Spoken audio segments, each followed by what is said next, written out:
Bismillahirrahmanirrahim. Assalamualaikum warahmatullahi wabarakatuh. Perkenalkan, nama saya Desi Puspitasari. Saya dari program studi pendidikan Pancasila dan Kewarganegaraan. Selamat pagi anak-anak. Gimana nih kabar kalian semua yang 1 bulan lebih lamanya stay at home atau tetap di rumah aja? Semoga kabar kalian baik-baik aja dan sehat-sehat aja ya. Dan kita tunggu serta ikuti anjuran pemerintah yang dimana kita harus tetap stay at home atau di rumah aja. Dan semoga pandemi yang sedang mewabah di negara kita ini cepat berlalu. Amin. Nah, oke anak-anak, kali ini Ibu akan sedikit berbeda dalam menyampaikan pembelajaran. Yang biasanya kita melakukan pembelajaran secara langsung atau tatap muka langsung ya, dan melakukan pembelajaran di kelas. Nah, kali ini Ibu akan melakukan pembelajaran secara daring dan melalui video ini. Nah, untuk itu kalian buka buku paket kalian dan LKS kalian yang dimana untuk menunjang pembelajaran kali ini. Nah, baik, kali ini kita akan mempelajari materi yang berjudul tentang memperkukuh persatuan dan kesatuan bangsa dalam Negara Kesatuan Republik Indonesia. Nah, kita ketahui ya bahwa kata persatuan dan kesatuan ini sudah tidak asing lagi bagi kalian. Nah, yang dimana sering melekat dengan negara kita. Nah, untuk itu di sini sebelum memasuki materi, kalian harus memahami subbab-subbab yang terdiri dari materi ini. Nah, di sini ada terdiri dari 4 subbab pada materi ini. Yang pertama yaitu ada pengertian atau makna dari persatuan dan kesatuan bangsa Indonesia. Nah, yang kedua itu ada kehidupan bernegara dalam konsep Negara Kesatuan Republik Indonesia. Dan yang ketiga ada faktor pendorong dan faktor penghambat persatuan dan kesatuan bangsa Indonesia. Dan yang keempat ada perilaku yang menunjukkan sikap menjaga keutuhan negara Republik Indonesia.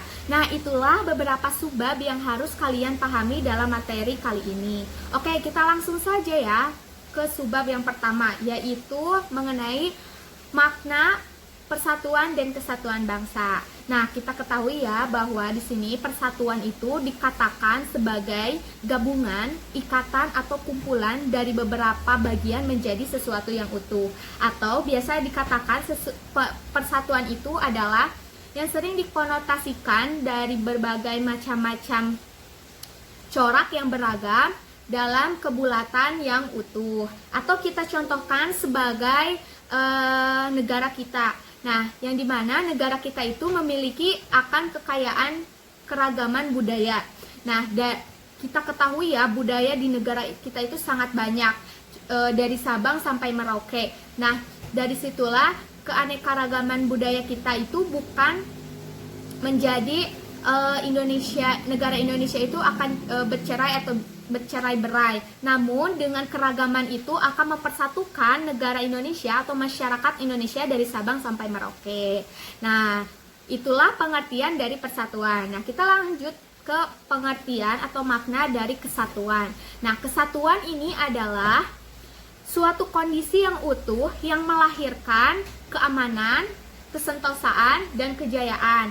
Nah, apabila kesatuan ini terlahir, maka akan menciptakan negara kita itu aman, sentosa, dan jaya. Nah, kebayangkan kalau misalnya kesatuan di negara kita itu tidak terlahir atau tidak tercipta. Mungkin negara kita akan tercerai-berai apabila kesatuan ini tidak terlahir pada negara kita. Nah, itulah makna dari persatuan dan kesatuan. Semoga kalian dapat pahami ya. Nah, selanjutnya kita memasuki perwujudan Kepulauan Nusantara dalam berbagai bidang atau dalam aspek sosial. Nah, yang pertama itu ada perwujudan Kepulauan Nusantara dalam satu kesatuan politik. Nah, yang dimana bahwa kehidupan politik di negara kita, di negara Indonesia ini berlandaskan atau berdasarkan Pancasila dan Undang-Undang 1945.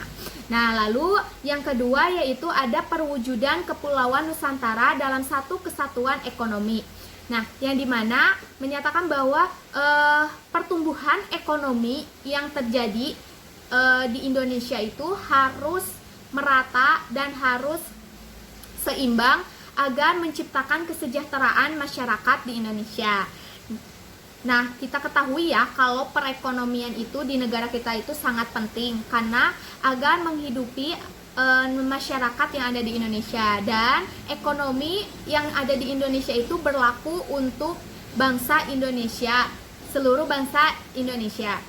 Nah, yang selanjutnya yaitu ada perwujudan Kepulauan Nusantara dalam satu kesatuan sosial budaya. Nah, di sini berbicara tentang sosial budaya, kita ketahui bahwa budaya yang ada di Indonesia ini sangat beragam.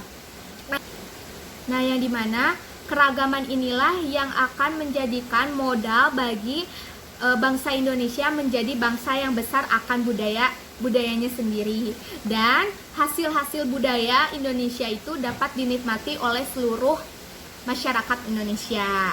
Nah, selanjutnya yaitu ada perwujudan Kepulauan Nusantara dalam satu kesatuan keamanan dan pertahanan, yang dimana bahwa setiap ancaman yang mengancam negara kita itu atau mengancam ke setiap daerah yang ada di Indonesia itu berlaku ancaman bagi seluruh bangsa Indonesia atau masyarakat Indonesia, dan tiap warga negara yang ada di Indonesia mempunyai hak dan kewajiban dalam pembelaan negaranya.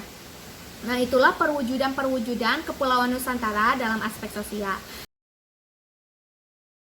Lalu di sini ada faktor-faktor integratif yang dimana perekat persatuan negara kita. Yang pertama itu ada Pancasila. Yang kedua ada Undang-Undang Dasar 1945. Yang ketiga ada Sangsaka Merah Putih. Yang keempat itu ada Lagu Kebangsaan Indonesia Raya. Yang kelima itu ada Bahasa Indonesia, dan yang keenam itu adalah Sumpah Pemuda. Nah, itulah beberapa faktor yang menjadi perekat persatuan bangsa Indonesia.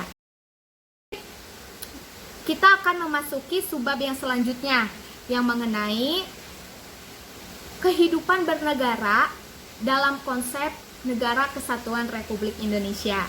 Nah, konsep Negara Kesatuan Republik Indonesia ini menurut Undang-Undang Dasar 1945 yang dimana dituangkan dalam 5 pasal. Nah, yang pertama yaitu ada pasal 1 ayat 1 yang menyatakan bahwa Negara Kesatuan Republik Indonesia adalah negara yang berbentuk republik. Nah, yang kedua yaitu ada pasal 18B ayat 1 yang menyatakan bahwa Negara Kesatuan Republik Indonesia terbagi akan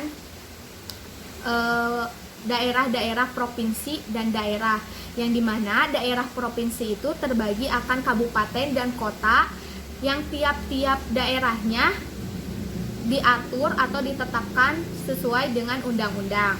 Yang selanjutnya yaitu ada pasal 18B ayat 2 yang menyatakan bahwa negara mengakui dan menghargai serta menghormati kesatuan-kesatuan masyarakat, hukum adat, dan hak-hak tradisionalnya yang dimana selama masih hidup dan sesuai dengan Negara Kesatuan Republik Indonesia.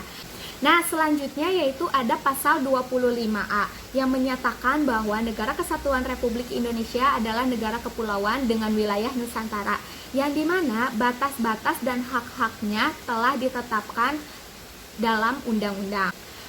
Nah, selanjutnya yaitu ada pasal 37 ayat 5 yang menyatakan bahwa khusus bentuk Negara Kesatuan Republik Indonesia tidak dapat dilakukan perubahan. Nah, itulah kehidupan bernegara dalam konsep Kesatuan Republik Indonesia menurut Undang-Undang Dasar 1945. Nah, oke, sejauh ini gimana nih? Semoga kalian dapat memahami video ini. Nah, yang selanjutnya kita akan memasuki materi atau subbab yang selanjutnya mengenai faktor pendorong dan faktor penghambat persatuan dan kesatuan bangsa Indonesia. Nah, di sini ada faktor pendorong. Terdapat 3 faktor pendorong dalam Persatuan dan Kesatuan Indonesia, yang dimana yang pertama itu ada Sumpah Pemuda, yang dimana Sumpah Pemuda ini memperkukuh nilai-nilai pemuda Indonesia dan mempersatukan pemuda Indonesia dari Sabang sampai Merauke untuk meraih kemerdekaan. Nah, yang selanjutnya yaitu ada Pancasila, yang dimana Pancasila ini salah satu dasar negara kita, ideologi negara kita, yang dimana di dalamnya nilai-nilai Pancasila tidak hanya menganut dalam satu suku budaya atau satu kepercayaan atau agama, namun Pancasila ini yang bersifat universal atau menyeluruh, berarti Pancasila ini berlaku untuk seluruh bangsa Indonesia, yang dimana nilai-nilai yang termuat dalam Pancasila itu akan menciptakan persatuan dan kesatuan bangsa dan mempersatukan seluruh bangsa Indonesia. Nah, yang terakhir yaitu ada Bhinneka Tunggal Ika, yang berarti meskipun berbeda-beda namun tetap satu jua. Nah, meskipun di negara kita ini beraneka ragam akan budaya, bahasa, ras, suku, bahkan agama, namun di negara kita meskipun beragam tetap satu tujuan, untuk menjaga persatuan dan kesatuan bangsa kita. Nah, itulah faktor-faktor pendorong persatuan dan kesatuan bangsa Indonesia. Yang selanjutnya yaitu faktor penghambat persatuan dan kesatuan bangsa Indonesia, yang dimana di sini yang pertama itu ada keanekaragaman pada masyarakat.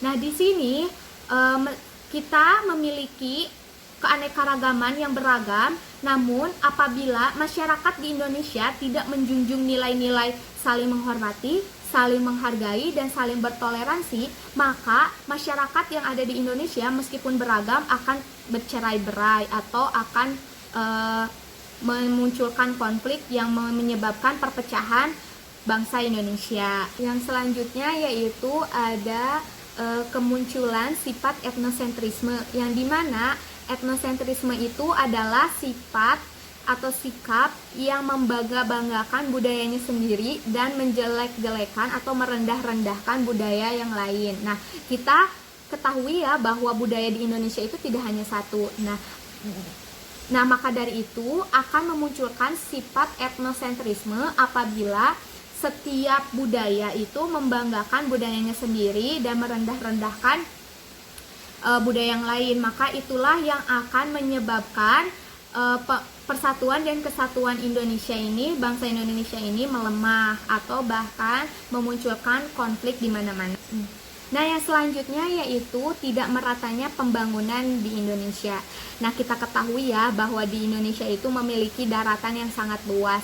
Nah, apabila melakukan pembangunan di wilayah-wilayah tertentu, maka akan memperlemah persatuan dan kesatuan bangsa Indonesia. Nah, lalu selanjutnya yaitu ada letak geografis, yang dimana Indonesia ini memiliki banyak sekali pulau-pulau dan berkarakteristik yang berbeda-beda. Nah, apabila hasil pembangunan dari setiap pulau itu tidak merata dan hasil pembangunan tidak dapat diatasi lagi, maka akan memperlemah persatuan dan kesatuan bangsa Indonesia. Nah, itulah beberapa faktor pendorong dan faktor penghambat persatuan dan kesatuan bangsa.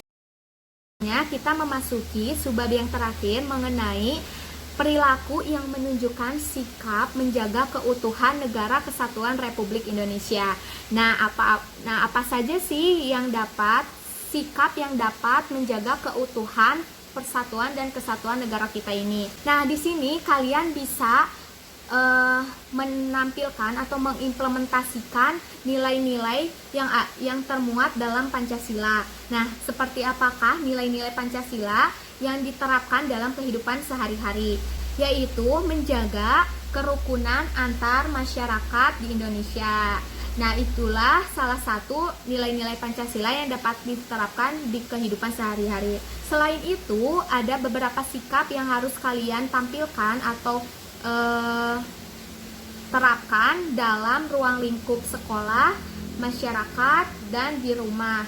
Nah, apa aja sih dalam ruang lingkup masyarakat. Dalam ruang lingkup masyarakat harus menjaga kerukunan antar warga dengan menampilkan sikap yang harus diterapkan, yaitu tolong-menolong, menghargai hak orang lain, mau bekerja sama dengan orang lain, tidak membeda-bedakan antar suku lainnya, suku, ras, agama maupun budaya. Lalu yang selanjutnya yaitu mau bekerja sama dalam membangun bangsa. Nah, itulah beberapa sikap yang dapat kalian terapkan dalam ruang lingkup masyarakat. Nah, lalu ada dalam ruang lingkup sekolah. Apa saja sih sikap yang harus kalian terapkan? Yang pertama yaitu menghormati guru-guru yang ada di sekolah. Lalu tidak membeda-bedakan saat berteman dengan siapapun. Yang ketiga, mentaati tata tertib yang ada di sekolah. Yang keempat yaitu menghargai pendapat teman. Nah, itulah beberapa sikap yang dapat kalian terapkan dalam ruang lingkup sekolah. Nah, lalu selanjutnya ada dalam ruang lingkup rumah. Nah, apa aja sih sikap-sikap yang harus kalian terapkan dalam ruang lingkup rumah? Yang pertama yaitu kalian harus menghormati kedua orang tua kalian. Nah, yang kedua yaitu saling menyayangi dan saling menghormati antar anggota keluarga. Dan yang ketiga yaitu tidak memaksakan kehendak anggota keluarga lainnya. Dan yang keempat yaitu menghargai pendapat anggota keluarga lainnya. Nah, itulah beberapa sikap yang dapat kalian terapkan dalam ruang lingkup di rumah. Nah, gimana nih? Dapat kalian pahami? Nah, mudah-mudahan dapat kalian pahami dan mengerti ya. Untuk menunjang agar kalian lebih paham dalam materi ini, buka-buka lagi buku paketnya dan jangan lupa baca-baca lebih seksama lagi di buku paketnya ataupun LKS kalian. Nah, untuk itu agar lebih mengerti lebih dalam lagi, kalian juga jangan lupa mengerjakan soal-soal latihan yang terdapat di LKS. Nah, mungkin itu saja yang dapat Ibu sampaikan.